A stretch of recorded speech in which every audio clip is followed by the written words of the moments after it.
कि peoples party इस नतीजे पे अगर आज पहुंची है तो फिर vote of no confidence Asif Ali Zardari ने क्यों मैनेज किया?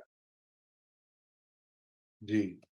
अगर अगर एक इतनी अच्छी पार्टी थी पीटीआई और उसका जो फलसफा है वो बहुत अच्छा है और उसके फलसफे से ये मुतासर हो गए अब, ये पहले क्यों नहीं मुतासर हुए और इन्होंने वोट ऑफ नो कॉन्फिडेंस पे तो क्यों मजबूर किया पाकिस्तान मुस्लिम लीग नवाज को, जबकि पाकिस्तान मुस्लिम लीग नवाज तो कुछ और सोच रखती थी।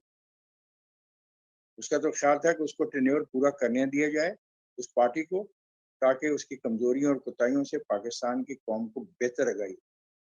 इन्होंने कहा कि नहीं, आपको तो गिरफ्तार करके दोनों बाप बेटे को जेल में डाल देगा, तो फिर जो मेरे पास फलसफा है आप उसी फलसफे पे अमल करें और चलें हम वोट ऑफ नो कॉन्फिडेंस में जाते हैं।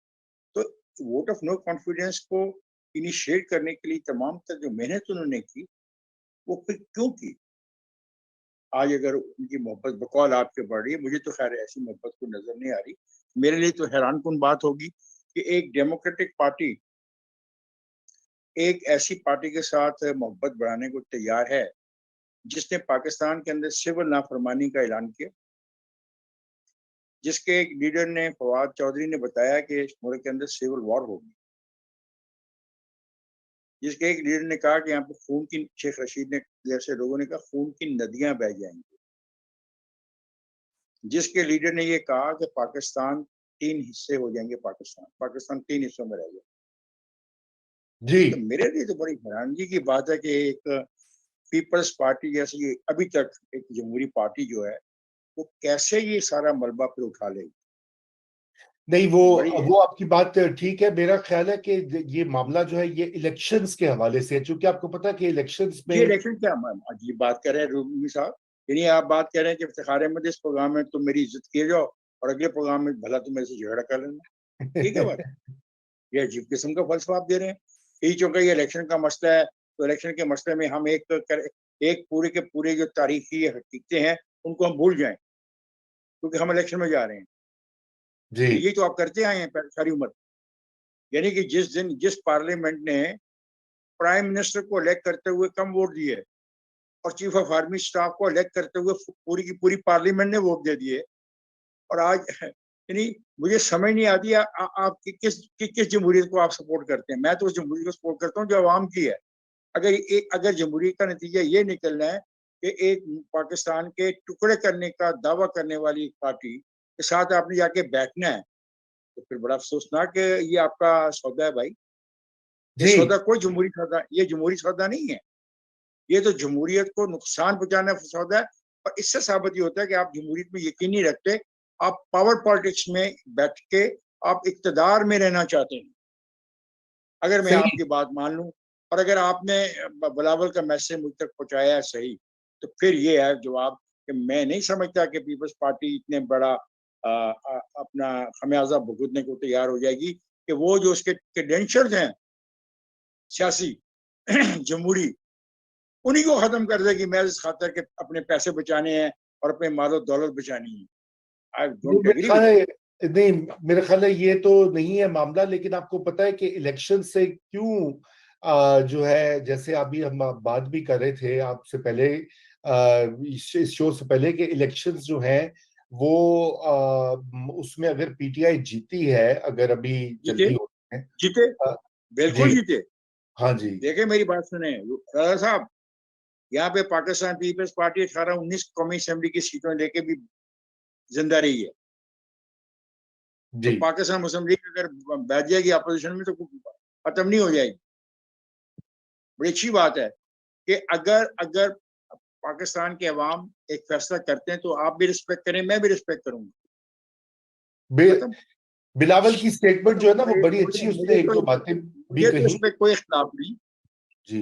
यानी आपने आज का प्रोग्राम शुरू किया है बिलावल भुट्टो के एक बयान के हवाले से इस ख्वाहिश का या खदशे का इजहार करते हुए कि पीटीआई और पीपल्स पार्टी आपस में मिल जाएंगी, तो उसका जवाब जो मुझे समझ आया मैंने आपको दिया जी कि हाँ, कैसे बिल्कुल। मुमकिन है, कैसे मुमकिन है एक जमहूरी सियासी जमात के लिए एक ऐसी पार्टी के साथ महज इक्तदार में जाने के लिए कंप्रोमाइज कर ले जिसके लोग सिविल वॉर की बात करते रहे, पाकिस्तान में खूनी सड़कों पर खून बहाने की बात करें, जिसके लीडरों ने कहा कि फौज की कमांड ना मानो। उसके फौज के जवानों को कहा कि ब्रिगेडियर तक अगर तुम्हें कमांड देता है तुम समझते हो वो कमांड दुरुस्त नहीं है तो इनकार कर दो। और फिर उन्होंने 9 मई वाला वाकया किया। और अगर 9 मई वाला वाकया दुरुस्त है और आप लोग उसको दुरुस्त नहीं मानते तो आपकी मर्जी के दुरुस्त है, तो फिर ये सवाल पैदा होगा कि पीपल्स पार्टी ये क्यों करना चाहती है? क्या पीपल्स पार्टी ने अपने रवैये को चेंज कर लिया? तो पीपल्स पार्टी ने फिर भुट्टो की फांसी के बाद ये काम क्यों नहीं किया? क्या आ जाती है और आके फौज के साथ गली मोहल्लों में टकराव ले लेती, देखी जाती फिर जो होता। मैं समझ नहीं पा रहा कि बिलावल, मैं नहीं समझ पा रहा कि बिलावल इक़्तिदार की खातिर किस किस्म के कॉम्प्रोमाइज करना चाहता नहीं, मेरा ख्याल है, है। देखिए उसने नहीं मैं इत्तेफाक नहीं करता नहीं नहीं आपके आपके आपके इस खदशे से। नहीं, आप खचा बोलिए। जी, देखिए बहुत से लोगों का, मैं तो आपको वो बात बता रहा हूँ जो कही जा रही है, लोग उसके ऊपर तब से कर ये रहे हैं। लोग कौन है भाई, रजा रूमी, ये लोग कौन है जो ऐसी बातें करते हैं? उनके अपने क्रीडेंशियल्स क्या होते हैं? हाँ वो जी सहाफी भी हों, हाँ वो तजियाकार भी हों, उनके अपने क्रीडेंशियल्स क्या हैं? उन्होंने सही। क्या जमहूरियत के लिए कुर्बानी दी हुई है पाकिस्तान के अंदर? अपनी तहरीर से, अपनी तकरीर से, अपने अमल से, अपने किरदार से। पता नहीं अल्लाह जाने कौन कौन लोग हमें समझाने के लिए आ रहा है कि जमहूरियत क्या होती है और पार्लियामेंट क्या होती है और पार्लियामेंट की इज्जत क्या होती है। एक जजेस समझाने की कोशिश कर रहे हैं और एक किस किस्म के ये दो समझाने की कोशिश कर रहे हैं। जी मैं तो अच्छा। बड़ा इस मामले पे मैं हैरान हूँ, ये क्या हो क्या रहा है? यानी देखिए बहरहाल, जजेस ने कहा जी को जुलूस आया और उसके बाद सुप्रीम कोर्ट के, हाँ जी, तो अभी तो ये जुलूस एक आया अमेरिका में सुप्रीम कोर्ट के बाद एबॉर्शन वाले मामले पे, आया या नहीं आया? आया जी आया। तो क्या क्या यूनाइटेड स्टेट्स ऑफ अमेरिका की सुप्रीम कोर्ट ने उन लोगों के खिलाफ क्या कर दिया? जी आई डोंट अंडरस्टैंड कि इफ्तिखार साहब उससे। हम इतनी कमजोर खेल क्यों खेलना चाह रहे हैं?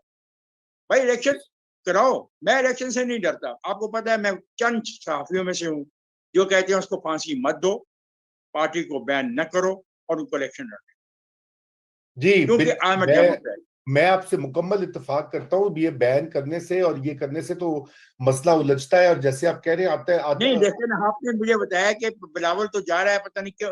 भाई अगर बिलावल इस मामले में उनके साथ कोई मसालियत करता है तो इसका मतलब बिलावल फिर सियासत नहीं कर रहा जमहूरी। बिलावल अपने अपनी जो जो कुछ उनके पास है उसको बचाने की कोशिश है। जी वो बिल्कुल, लेकिन मैं दूसरे हवाले से बात ये कर रहा हूँ कि अगर पीटीआई आती है कि इक्तदार में, अगर वो इस वक्त यही गालिबन सुनने में आता है कि जी इस्टेब्लिशमेंट ये समझती है कि अगर अभी आप इलेक्शन करवा देंगे तो पीटीआई जीत जाएगी।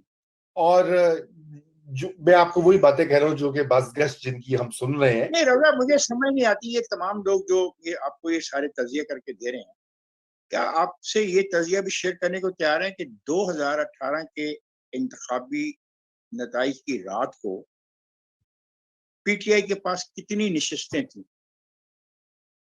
कभी आपसे उन्होंने बात की है कितनी नशिस्तें थी?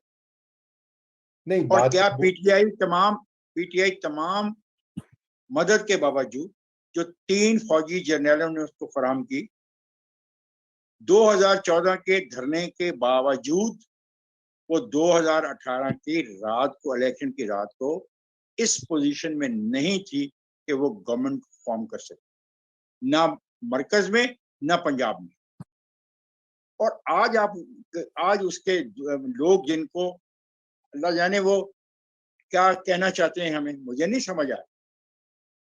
देखें, इलेक्शंस को इलेक्शन के तौर पर लिया जाए ना, 2018 का तो पहले मुझे जवाब दो कि 3 जर्नलों की मदद के बावजूद, ये जो इतने अरबा रुपया उन पर देने के बावजूद वो उस रात इस पोजीशन में नहीं थे कि गवर्नमेंट फॉर्म कर सकते हैं।